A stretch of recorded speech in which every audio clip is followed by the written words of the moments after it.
going on, everybody? Happy Wednesday. Hope your waiver wires went good. What'd you get? What'd you get? What'd you get? We are back today talking trade talks, all that good stuff. So subscribe, like, all that good stuff for the people joining me on YouTube. My favorite audience, you guys always know. Follow me on all the socials and enjoy the show.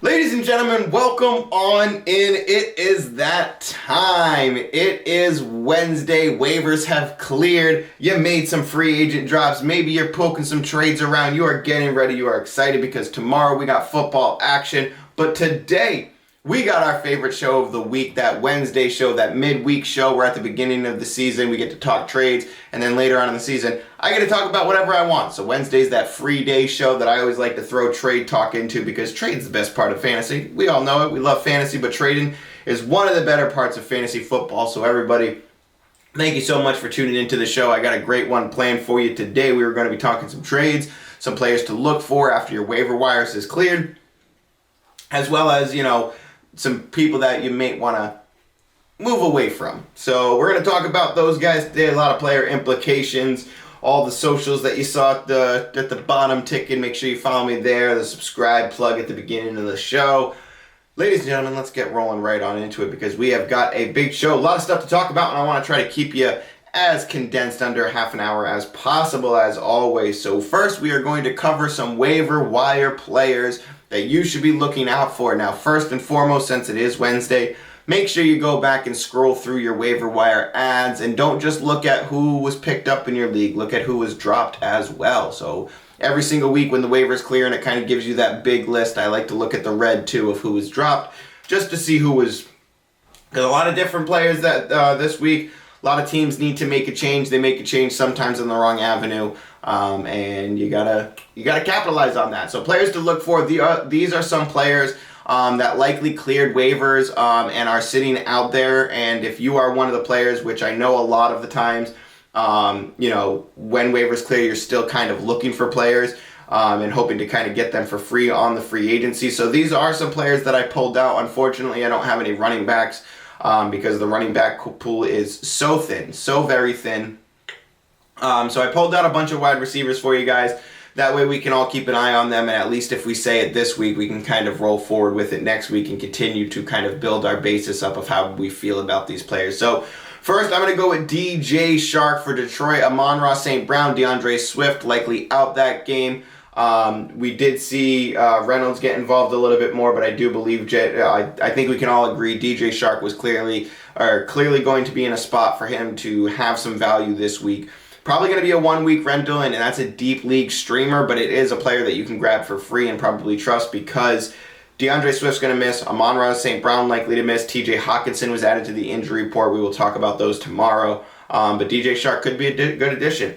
Isaiah McKenzie, he is slotting himself in. And as much as we love Gabe Davis, I love Gabe Davis, obviously there's Stephon Diggs. I think it's imperative that right now we address the fact that Isaiah McKenzie might also be in the same boat as Gabe Davis when we were talking about who could be a sleeper this year. So as much as we're looking at Gabe Davis and saying, okay, that's the number 2 behind Stephon Diggs, there is a reality, and it's pretty likely that Isaiah McKenzie gets some of that workload and either kills Gabe Davis's sleeper appeal or makes both of them relevant. So I think there is a reality, and I do believe with what we see on the field with Josh Allen, there is a reality where Isaiah McKenzie and Gabe Davis and Stephon Diggs both kind of have relevance. If Carson Wentz can do it with his Washington wide receivers, I do trust Josh Allen to do it with his wide receivers.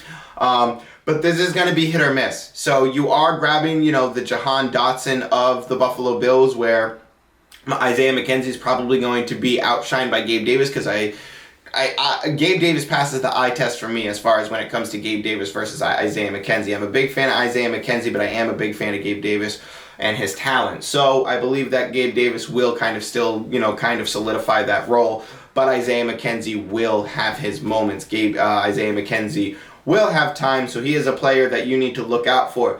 Another player that we are going to be looking out for, that is Richie James. So this is a sad one for us to bring up. Richie James, he is a player to look for because Sterling Shepard is done for the season.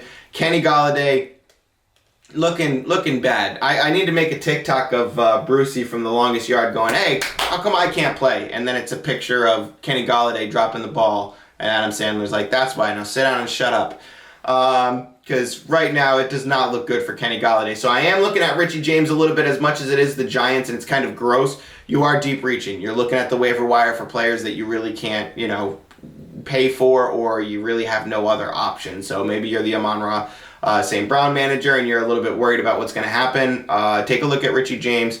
Matchups aren't great. I haven't really done a deep dive into my matchups and memorized them yet, so I have to... Chicago, yeah, they're playing Chicago, so I don't hate the matchup. Take a look for him. Next one, we are moving on to Las Vegas, and this is one that I don't think that we can ignore, and I think a lot of people are ignoring this right now because of the Hunter Renfrow injury, but this player has solidified himself into the offense as somebody who needs to be more involved. He has learned the trust of the quarterback. That is Mac Hollins. Mac Hollins, my next player to look for. He's been keeping it going, had 2 double-digit weeks in a row. Even with Hunter Renfrow out, Darren Waller with low numbers, Mac Hollins should have appeal as far as going forward in this offense. With Hunter Renfrow returning, obviously it's going to take him down a bit, but I am going to keep an eye out for him. That's why he's in the players to look for. He's not in my must-grabs. He's not on my waiver show. He's a player I'm keeping an eye on. So I may not be adding him, but as a manager in deeper leagues, I have one 12-team league that's got 8 bench spots. It's just absolutely ridiculous. I had no choice but to scoop up Mac Hollins, so I feel pretty good about that in that league, where Hunter Renfrow, him and Mac Hollins could see a split, at wide receiver there, where obviously you're not going to take Devontae Adams away, but games could go in Mac Hollins' favor. So not the end of the world as far as Hunter Renfrow shares, but Mac Hollins is going to take a little bit from that. So my next pick, another pick that I really do like, that is Zay Jones for the Jacksonville Jaguars. He is showing up on that team, or at least he did last week. And I do believe that right now with what we were looking at, we were kind of looking at the emergence of Trevor Lawrence, them being a little bit more, kind of into each other as far as that...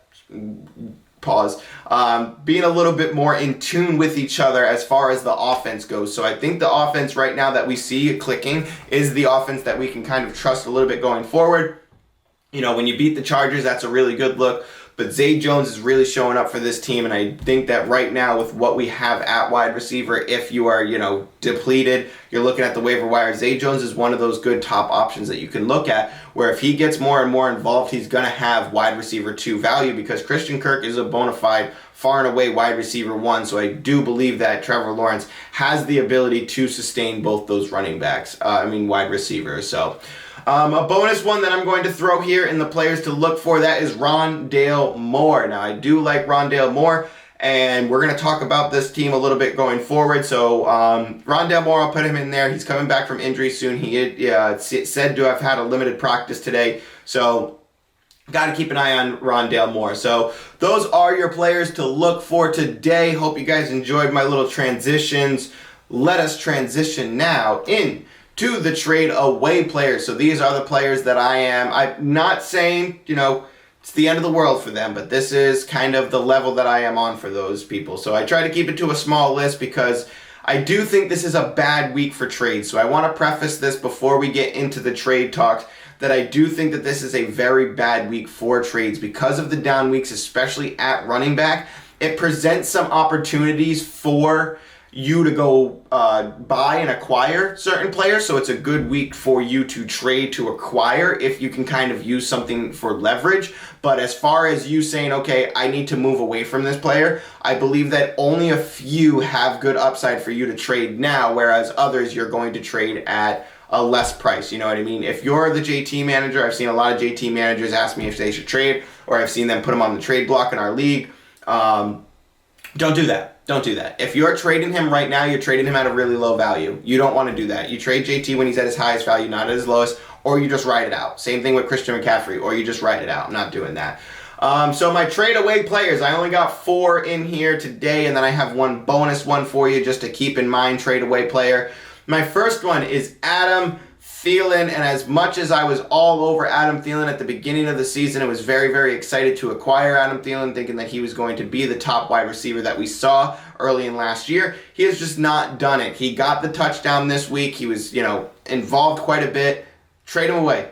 Capitalize. Get rid of him. I do not want him on my team because I do feel he is a roster clog. I think that right now, Isaiah McKenzie, even Rondell Moore has a chance to finish the season around where Adam Thielen does. So I'm very worried about Adam Thielen, very worried about his consistency, what he can do going forward. And as far as the team structure goes, losing Dalvin Cook, depending on how long they lose him for, that's a big punch as well.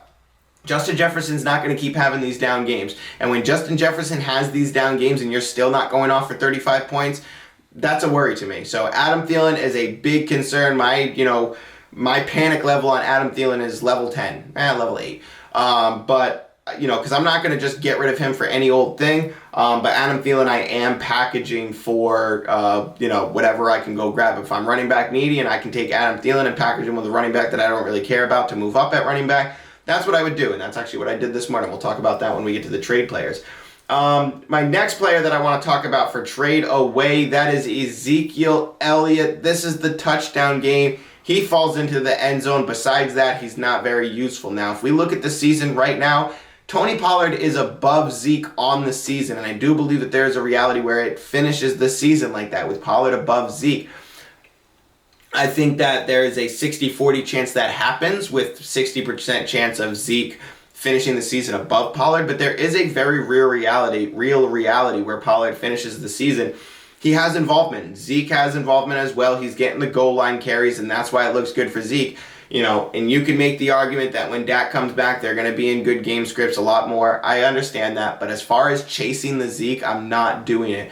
The big name could be there. If somebody is looking at Zeke as still that guy, or at least that middling running back too, I absolutely would let go of Zeke and try to trade him away. So we have the trade players that we're going to talk about. And I'll work those. I'll incorporate these guys into there. But Adam Thielen, Zeke, off the touchdown games, I am definitely moving on from them. My next player that we have been talking about quite a bit, it's Aaron Jones. And this one here, he had a down game, but he played against Tampa Bay. So you can kind of use that as leverage in your negotiations when you're talking about trades.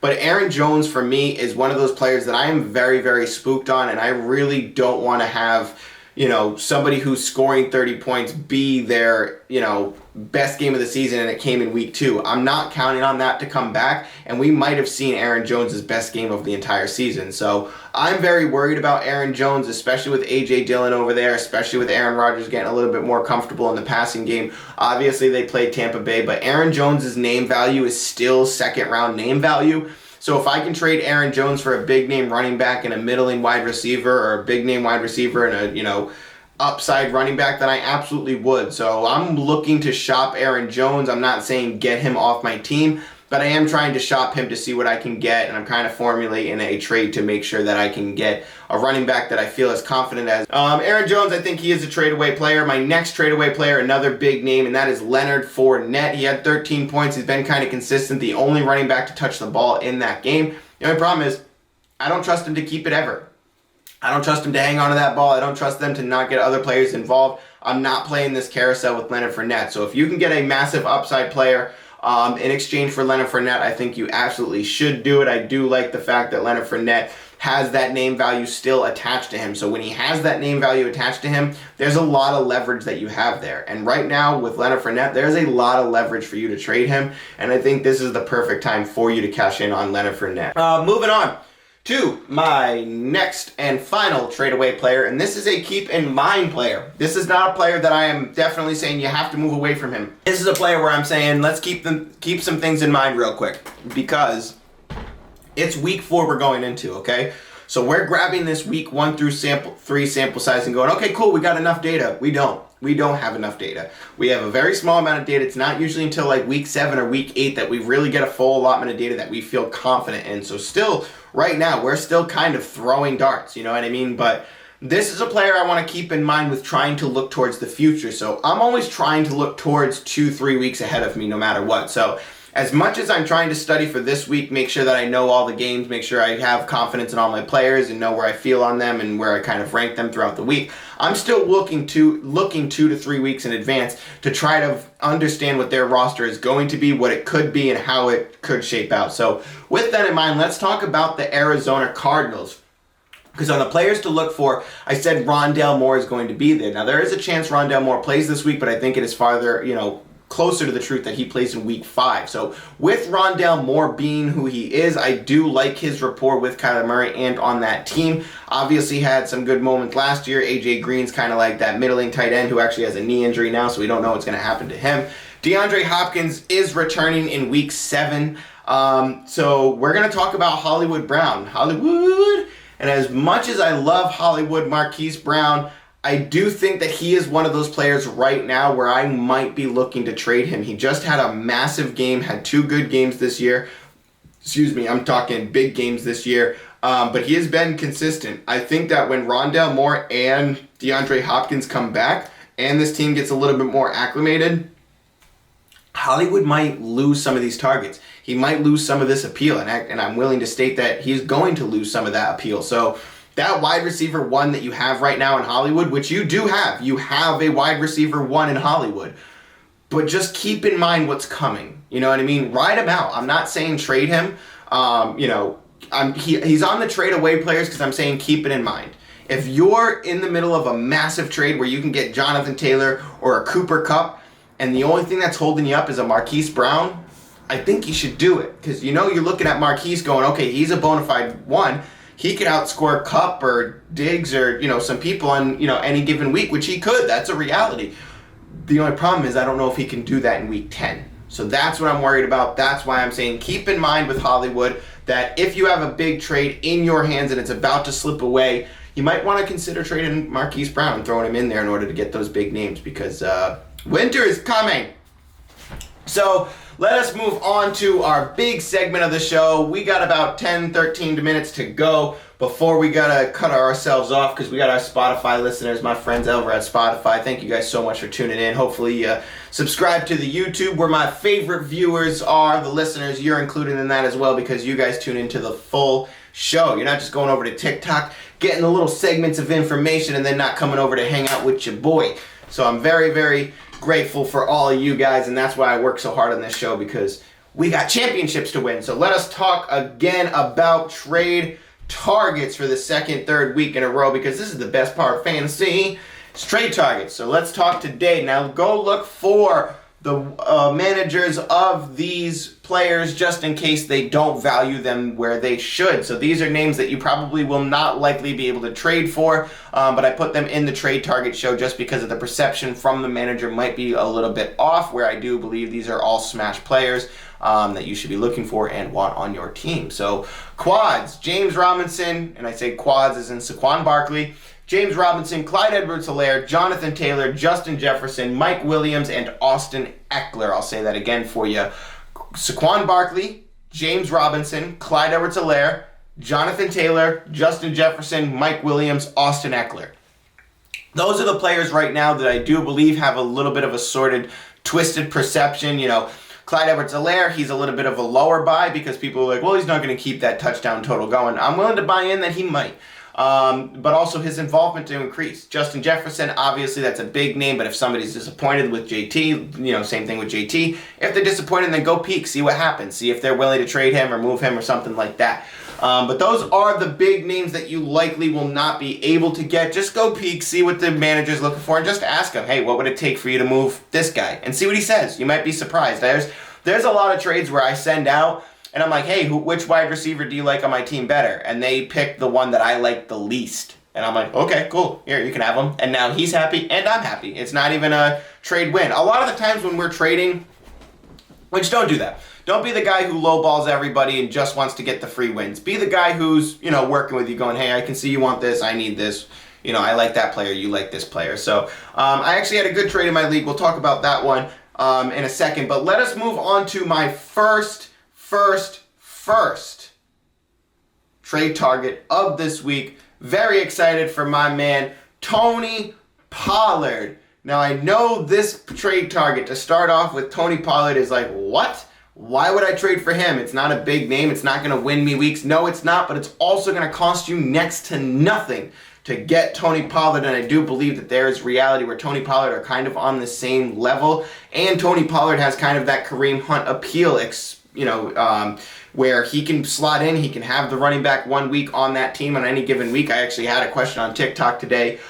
Would you rather trade for Kareem Hunt or Tony Pollard? And my answer is Tony Pollard. He's on my show. So Tony Pollard is doing more with less. He is currently ranked on the season above Ezekiel Elliott. He didn't get the touchdown, but if he did, this whole Pollard/Zeke thing this week is way different. If Pollard got that touchdown, we're talking about Pollard taking Zeke's job this year. That's what we're talking about. So that is still in line with reality. Pollard is the guy on this team as far as the Swiss Army knife, the guy that they use kind of like Julian Edelman on New England, where they kind of have him do all different stuff. So Zeke is getting the goal line work. I won't take that away from Pollard, but I do believe that Pollard, with his reception ability and his targets and stuff like that, he is going to be consistent. He is going to have standalone value. He is going to have upside games. He's going to have low games, but that's with every player. So me personally right now, you're playing Justin Jefferson. You're expecting big games at him, and then he's putting up 4 points. You can expect an average game out of Pollard, and if he gives you 6 points, you're not sad. But I do believe that Pollard has a pretty good floor with a great ceiling. Very excited for Pollard. He's going to cost you next to nothing to go get him. So very excited for Pollard. I think that you should take a look at going to get Tony Pollard for your team coming now, because if it does, happen where he starts having, double-digit carry games and, 5-6 reception games, he's going to be a really good running back. So very excited for Tony Pollard. I think that you should take a look at him. My next trade target, which is a trade target for a lot of people this week, a lot of fantasy outlets, and I think it's because we all feel like the breakout is coming. So I'm hopping on the train. I didn't put him in my graphic like everybody else. I wonder how many people know this graphic, by the way. I wonder how many people saw that and knew exactly who it was. If you knew exactly who this was when you saw the graphic, comment in the comments below and just say, got it. That's it. All I want you to say is got it. And tell me if you knew who that was just by looking at it. Just because, not because of the number, but just because it's kind of a weird picture, right? And the number. I guess people might not have the association yet. But anyway, go ahead, take a guess. Just put got it in the comments.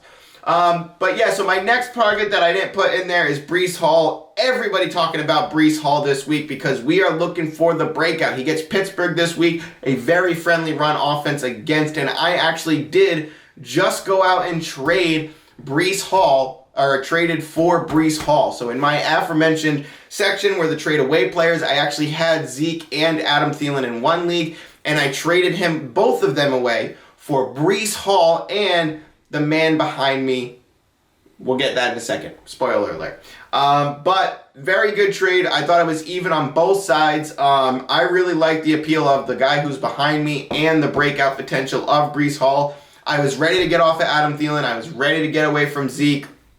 The player who I was talking to wasn't confident with Breece Hall and Michael Carter. He wanted the Zeke side. He wanted the upside of the name. So I already had Pollard on my team and was like, sure, if I have Zeke and Pollard, I can give you Zeke as long as I'm getting Breece Hall and the guy behind me. So I'm very excited for that trade. But Breece Hall did get the majority of the workload this week, especially the targets coming his way. As long as Joe Flacco is in there, Breece Hall will see a ton of targets, kind of like a wide receiver. So very excited for me to get Breece Hall. He is one of those players that I think you need to absolutely look for because he is going to be something towards the end of the season. So I'm very excited for Breece Hall to go out and trade for him. My next pick is Courtland Sutton. And as much as we talked about this last week, I'm trying to keep this train alive because, like I said, Courtland Sutton will have 40-point weeks. He is the new Tyler Lockett for Russell Wilson. Russell Wilson took this game away from the coach last week and said, I'm throwing the ball. Tyler Lockett got his share.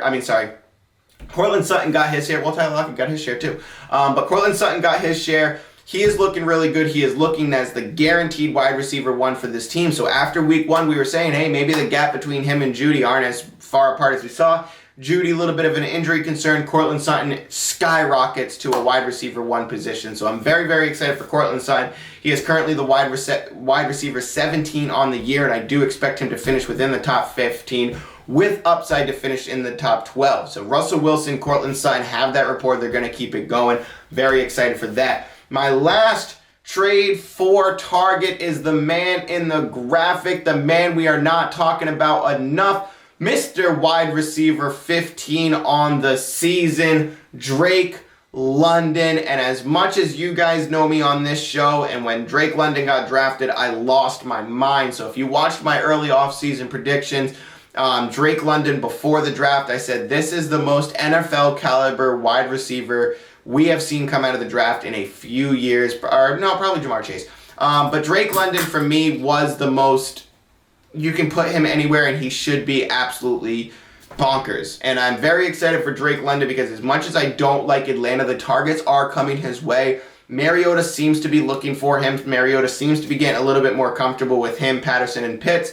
So Drake London, currently sitting at wide receiver 15. Not many people really looking at him as that wide receiver that's in that category. That is wide receiver 2, borderline wide receiver 1 numbers.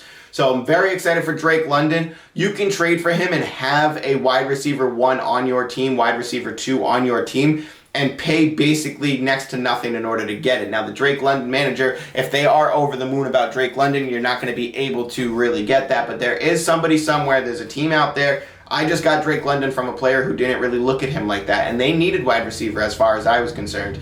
But it's not up to me to make my perception for their team. It's up to them, and that's why trading is fun, is when you're honest about it. Don't lowball people. That's not nice. You do that, see what happens was, and let me stop you here for a second. When you lowball in leagues, right? And I have one league right now where this is very, very imminent, where we're now at late stage trading and trying to rob everybody in a trade. Now those players are having a lot of trouble trading, or the league just doesn't care anymore. A bad trade will happen and they're just like, yeah, whatever. Like, they just don't care anymore because they're so desensitized to the fact that everybody's trying to get one over on the other one.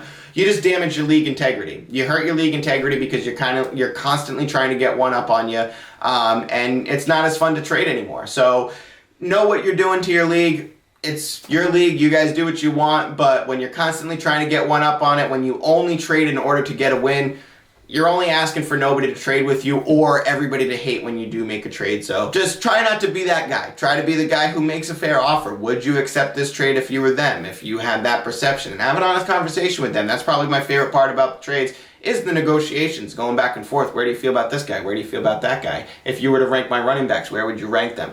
It's a fun game to play with you guys. You guys get to talk football. It's the best part. It's the whole reason I started this show, so I could talk football. But those are my trade targets today, everybody. We got Tony Pollard, Breece Hall, Cortland Sutton, Drake London. Going back to some trade away players, we got Adam Thielen, Zeke, Leonard Fournette, Aaron Jones. Keep in mind, Hollywood. You could cash in on Hollywood for a large amount right now, and DeAndre Hopkins and Rondell Moore will be back.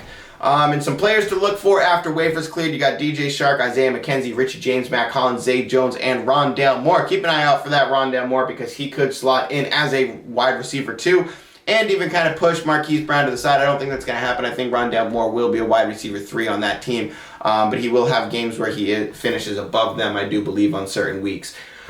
Ladies and gentlemen, that is the show. My people on Spotify, I kept you under half an hour. Thank you so much for listening today, whether you're on the way to work, whether you're trying to go sleepy and you hear me screaming about football players and what to trade for. My viewers on YouTube, thank you so much for tuning in as always. You guys, have a good day. Take care.